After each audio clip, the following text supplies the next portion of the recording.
En fait, j'avais envie de donner une voix à toute cette jeunesse et principalement une voix féminine, à toute cette jeunesse un peu à la lisière d'eux, qu'on caricature pas mal, voire qu'on n'écoute pas, hein, je dirais même plutôt ça, globalement, qui est assez sous-représentée, voire totalement, notamment dans la littérature contemporaine, hein, qui s'intéresse plutôt là, à des milieux plus aisés ou à des problématiques peut-être plus politiques, bien que La Petite Barbare ait une résonance aussi très politique.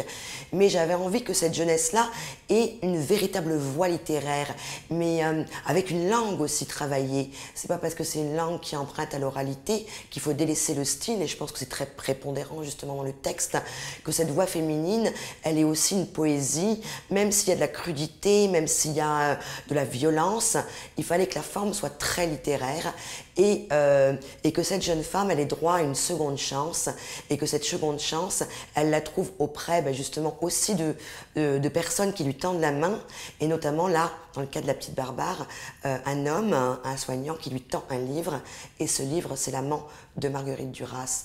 Et grâce à ce texte, elle va entrer en humanité, faire un pas de côté et découvrir le langage. Parce que La Petite Barbare ne s'exprime qu'avec son corps. Le langage, c'est son corps. Et grâce à ce texte, elle va enfin trouver une voix, trouver une parole et devenir une personne. C'est le droit de devenir une personne.